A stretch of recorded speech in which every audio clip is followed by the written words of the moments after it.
और बड़ी खबर इस वक्त आपको बता दें, कालीबाग कब्रिस्तान लाया गया है शव। थोड़ी देर में दफनाया जाएगा मुख्तार का शव। ये गाजीपुर के कालीबाग कब्रिस्तान की तस्वीरें हम आपको दिखा रहे हैं। ये जनाजा पहुंच गया कालीबाग कब्रिस्तान में। बस थोड़ी ही देर बाद दफन करने की प्रक्रिया जो है वो शुरू हो जाएगी। इससे पहले घर पर भी लोग जुटे थे, उसके बाद अंतिम नमाज पढ़ी गई और उसके बाद अब कालीबाग कब्रिस्तान पहुंच गया है शव, जहां कुछ ही देर बाद दफना दिया जाएगा। परिवार के लोग मौजूद हैं, कई समर्थक मौजूद हैं, लेकिन कब्रिस्तान के बाहर ही लोगों को रोक लिया गया है। और हमारे तमाम सहयोगी जुड़े हुए हैं हमारे साथ, अनामिका, वैभव और अजय हमारे साथ जुड़े हुए हैं। वैभव, आप कब्रिस्तान के बाहर ही मौजूद थे, क्या तस्वीरें हैं? फिलहाल बताया जा रहा है कि लोगों को रोक लिया गया है, कुछ ही लोग अंदर गए हैं।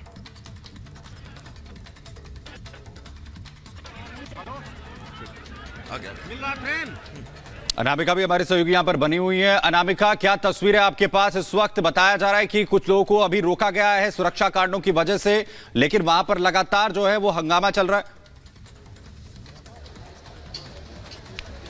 देखिए, सुरक्षा कारणों की वजह से पहले से ही प्रशासन की ओर से यह तय किया गया था कि जो परिवार के लोग हैं और जो सगे रिश्तेदार हैं सिर्फ वही अंदर जा पाएंगे। लेकिन जिस तरीके से जनाजे की जो नमाज हुई, नमाज के बाद जिस तरीके से जो लोगों का हुजूम उमड़ा वो पहुंचा कब्रिस्तान के बाहर। हालांकि पुलिस की वहां पे भारी मुस्तैदी थी, लिहाजा लोग अंदर नहीं जा पाए, जिसके चलते लोग गेट पर ही नारेबाजी करने लगे और नारेबाजी के चलते पुलिस को यहाँ पे मशक्कत करनी पड़ी, लोगों को खदेड़ना पड़ा, लोगों को वहां से हटाना पड़ा। और अभी भी कब्रिस्तान के गेट पर भारी पुलिस फोर्स की मौजूदगी है, लेकिन लोगों का भारी जमावड़ा है।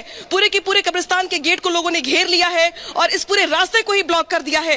लोगों की ओर से नारेबाजी की जा रही है, जिंदाबाद मुर्दाबाद की नारेबाजी की जा रही है। तो भाई दूसरी ओर जो पुलिस फोर्स है यहाँ पर, उनकी ओर से बार बार दोनों रास्तों पर, दाहिने हाथ पर और बाएं हाथ पर जो रोड जा रही है, उन दोनों ही रास्तों पर खदेड़ना पड़ रहा है समर्थकों को, क्योंकि वहां पे नारेबाजी भी की जा रही है, धक्का मुक्की की जा रही है। पहले प्रशासन की ओर से लोगों से अपील की गई थी कि लोग कब्रिस्तान के लिए ना आए, जनाजे की नमाज के बाद अपने अपने घरों के लिए लौट जाएं।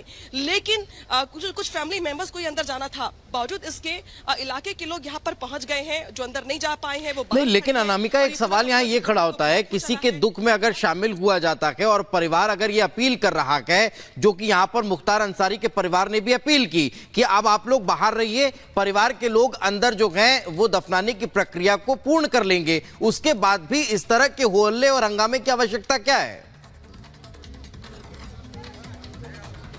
देखिए, प्रशासन पहले से ही काफी मुस्तैद था। फाटक जो पैतृक आवास है मुख्तार का, वहां पर भी लोगों को रोक दिया गया था, अंतिम दर्शन वहां नहीं करने दिया गया।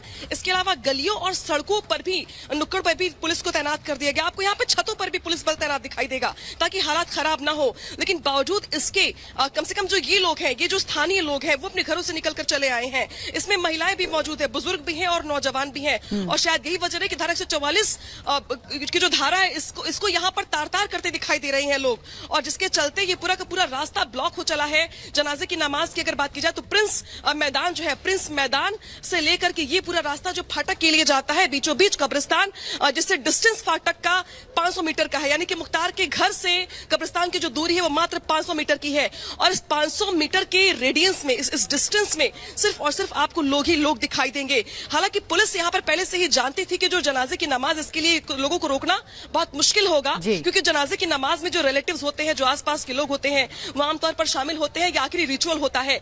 लेकिन जनाजे की नमाज के बाद लोगों को परमिशन नहीं थी कि वो कब्रिस्तान के अंदर भी जाएं। बावजूद इसके लोग गलियों से निकल करके, खेतों से निकल करके, साइड से जो रास्ते बने हुए हैं उससे निकल करके कब्रिस्तान के पास पहुंच गए। हालांकि फिलहाल थोड़ा अभी मामला मुझे शांत होता दिखाई दे रहा है, क्योंकि पुलिस बल ने जब यहाँ पे लाठियां भाजी, थोड़ी बहुत लोगों को मशक्कत करके हटाने का प्रयास। बिल्कुल, और पुलिस इस पर पूरी तरह से सख्ती भी जो है यहाँ पर कर रही है, और जिससे कि सुरक्षा व्यवस्थाओं को जो है चाक चौबंद यहाँ पर रखा जा सके। उधर उत्तर प्रदेश में मुख्तार के पीड़ित आम लोग ही नहीं, पुलिस के कई अधिकारी भी थे जिन्होंने माफिया पर कार्रवाई की, तो उस समय की सपा और बसपा की सरकार ने साथ देने के बजाय उल्टा उन्हीं पर कार्रवाई कर दी। और ऐसे ही एक पुलिस अफसर शैलेंद्र सिंह हैं, जिनको मुख्तार पर कार्रवाई करने के बदले नौकरी तक छोड़नी पड़ी थी। सुनिए। शैलेंद्र सिंह जी नमस्कार, मैं अर्नब गोस्वामी बोल रहा हूं। नमस्कार अन्ना जी, उस समय और आपके श्रोताओं को भी नमस्कार। उस समय जब आप उनके बारे में क्या कहना चाहेंगे? जितने हमारे दर्शक हैं, जितने हमारे यंगर ऑडियंस हैं, बहुत लोग हैं जिनको पता नहीं होगा कि जिनको बाहुबली, रॉबिन हुड कहा जाता था, उनका असली चेहरा क्या था। तो जरा आप नहीं, बात उसके बारे सही में है। बताइए, और जब आपने एक्शन ली उसके बाद आपको क्या भुगतना पड़ा उसके बारे में बताएं। बिल्कुल बात सही है। कल जब मुझे ये सूचना मिली कि मुख्तार अंसारी की कार्डियक अरेस्ट के कारण डेथ हो गई है, तो मेरे दिमाग में सबसे पहले यही गूंजा कि जो जैसा करता है उसका कर्म फल उसको मिलता ही मिलता है और इसी जन्म में मिलता है। और मुख्तार अंसारी ने अपने ही कर्मों की सजा पाई है। कोई उसने जो मतलब भय का साम्राज्य पब्लिक के लिए पहले कायम किया था, और पिछले 3 साल से जब से ये पंजाब जेल से यहाँ लाया गया उत्तर प्रदेश में, आप देख रहे थे कि लगातार ये माहौल बना रहा था कि हमको जान का खतरा है, हमको स्लो पॉइजन दिया जा रहा है, और इस नाते ये स्ट्रेटजी बना रहा था कि हमको यहाँ से उत्तर प्रदेश से बाहर किसी जेल में ट्रांसफर कर दिया जाए न्यायालय के हस्तक्षेप से। लेकिन दुर्भाग्य देखिए, उसका ट्रांसफर तो नहीं हो पाया। उसके पहले वो स्वयं कार्डियक अरेस्ट के कारण उसकी डेथ हो गई। उसके अंदर एक भय व्याप्त हो गया था कि जो साम्राज्य हमने कायम किया है वो साम्राज्य आंख के सामने मेरा सब खत्म हो रहा है। वर्तमान सरकार योगी जी की लगातार गैंगस्टर एक्ट के तहत उसके संपत्तियों को जब्त कर रही थी, उसके लोगों को लगातार जेल भेजा जा रहा था, या एनकाउंटर में मर रहे थे, या देश छोड़ के भाग के भगोड़ा घोषित हो चुके थे। तो उसका सब कुछ तो खत्म हो रहा था, और वही डर उसके अंदर बैठ गया जिसके कारण उसका कार्डियक अरेस्ट हुआ। तो जिसका कर्म किया था वही फल उसको मिला है, और क्या बोलूं।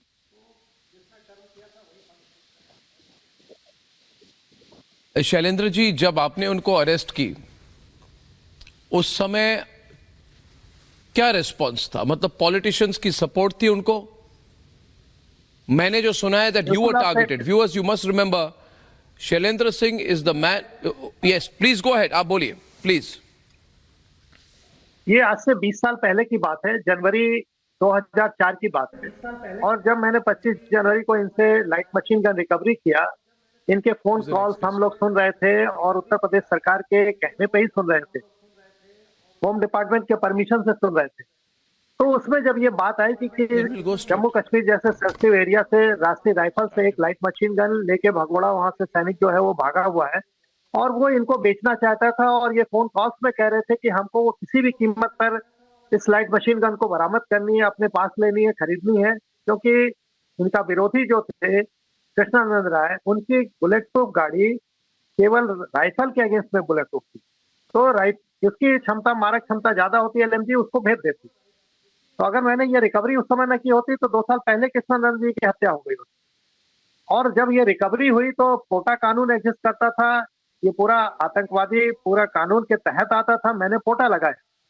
लेकिन मेरा दुर्भाग्य कि जिस चीज को गुड वर्क होना चाहिए था, शाम तक होते होते बैड वर्क हो गया।